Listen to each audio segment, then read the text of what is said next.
আমি কেবল একজন জনপ্রতিনিধি হিসাবে নয়, একজন সেনা পরিবারের সদস্য হিসাবে, একজন সহযোদ্ধার সন্তানের মতন আপনাদের সামনে, আপনাদের সাথে আজকে উপস্থিত হয়েছে। 2009 সালে সেই বিভীষিকাময় ঘটনায় 57 জন মেধাবী ও দেশপ্রেমিক সেনা কর্মকর্তা সহ মোট 74টি প্রাণ ঝরে গিয়েছিল।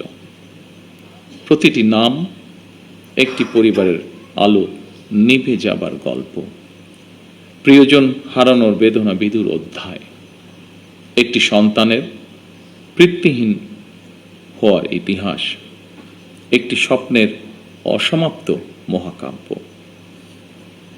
আমি দেশে প্রত্যাবর্তনের পরপরই বনানী সামরিক কবরস্থানে গিয়ে শহীদ সেনা কর্মকর্তাদের কবরের পাশে দাঁড়িয়ে উপলব্ধি করেছি গত 17 বছরে আপনাদের দুর্বিষহ সংগ্রাম, অপরিসীম ত্যাগ আর দাঁড়ে দাঁড়ে ঘুরে বিচার না পাওয়ার নিদারুণ যন্ত্রণা। সম্মানিত উপস্থিতিবৃন্দ, আমি বিশ্বাস করি পিলখানার ঘটনাকে রাষ্ট্রীয় মর্যাদায় স্মরণ করা আমাদের জাতীয় দায়িত্ব। 25 ও 26 ফেব্রুয়ারি ঘটনাকে ইতিহাসে রাষ্ট্রীয় মর্যাদা না দিলে ভবিষ্যৎ প্রজন্ম আমাদেরকে হয়তো ক্ষমা করবে না। তাই সেনাবাহিনীও আপনাদের সঙ্গে আলোচনা করে 25 এবং 26 ফেব্রুয়ারি স্মৃতিকে অম্লান করে রাখতে বর্তমান সরকার ইনশাল্লাহ কাজ করবে। আমাদের সীমান্তরক্ষী বাহিনী শিকড় আমাদের স্বাধীনতার ইতিহাসে প্রথিত। 1971 সালের যেদিন চট্টগ্রামের কালুরঘাট বেতার কেন্দ্র থেকে শহীদ রাষ্ট্রপতি জিয়াউর রহমান স্বাধীনতার ঘোষণা দিয়েছিলেন, সেদিন সেনাবাহিনীর সাথে তদানীন্তন ইপিআরের সদস্যবৃন্দ বেতার কেন্দ্রের দায়িত্বে নিয়োজিত এক থেকে গৌরবময় ইতিহাসের সাক্ষী হয়েছেন এবং মহান মুক্তিযুদ্ধের সূচনা লগ্ন থেকে সেনাবাহিনীর সাথে অবিস্মরণীয় অবদান রেখে চলেছেন। পরবর্তীকালে শহীদ রাষ্ট্রপতি জিয়াউর রহমান সীমান্তরক্ষী বাহিনীকে সুসংহত করতে বিশেষ গুরুত্ব আরোপ করে অবকাঠামোগত উন্নয়ন এবং প্রয়োজনীয় সংস্কার কাজ করেন। সেনাবাহিনী থেকে যোগ্য ও মেধাবী অফিসারদের পেশনে প্রেরণের সংখ্যা বৃদ্ধি করা হয়।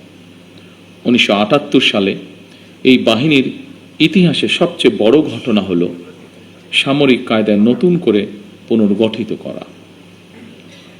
পূর্বের উইংসমূহকে পরিবর্তন করে ব্যাটালিয়নে রূপান্তর করা হয়।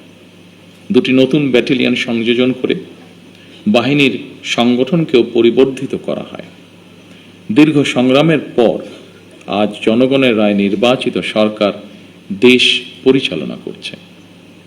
দেশের প্রশ্নে আমরা সীমান্ত বাহিনীকে আরো আধুনিক ও সুসংহত করব ইনশাআল্লাহ। আমাদের সদস্যরা দেশপ্রেম ও পেশাগত উৎসর্গতায় সীমান্তে দায়িত্ব পালন করবে ইনশাআল্লাহ। বাংলাদেশের স্বাধীনতা যুদ্ধে এবং স্বাধীনতা পরবর্তী দেশ গঠনে সেনাবাহিনীর রয়েছে উজ্জ্বল ইতিহাস। সেনাবাহিনী আমাদের সার্বভৌমত্বের প্রতীক। আমি মনে করি পিলখানার এই মর্মান্তিক ঘটনা ছিল আমাদের সার্বভৌমত্বকে নস্যাৎ করার একটি অপপ্রয়াস। পিলখানার ঘটনার পরিক্রমায় আমাদের জাতীয় নিরাপত্তার কাঠামোর দুর্বলতা ফুটে উঠেছে। তাই বহির্বিশ্বের সাথে তাল মিলিয়ে আমাদের জাতীয় নিরাপত্তার কাঠামোকে আরো আধুনিক, সময় উপযোগী এবং শক্তিশালী করা প্রয়োজন অবশ্যই, এবং এ লক্ষ্যেই আমাদের সরকার কাজ করবে ইনশাআল্লাহ। একই সাথে শহীদ পরিবারের সদস্যদের কল্যাণে তাদের সন্তানদের শিক্ষা, চিকিৎসা ও পুনর্বাসনের জন্য দীর্ঘমেয়াদী সুরক্ষা ব্যবস্থা গড়ে তোলার প্রতিশ্রুতি আমরা এরই মধ্যে ব্যক্ত করেছি। মাহে রমজান আমাদের সংযম এবং আত্মশুদ্ধির শিক্ষা দেয়। মহান আল্লাহর দরবারে প্রার্থনা করি তিনি যেন শহীদদের আত্মাকে শান্তিতে রাখেন, তাদের পরিবারকে ধৈর্য ও শক্তি দান করেন এবং আমাদের রাষ্ট্র প্রতিষ্ঠান সমূহকে ন্যায়, শৃঙ্খলা ও দায়িত্ববোধের পথে পরিচালিত করেন।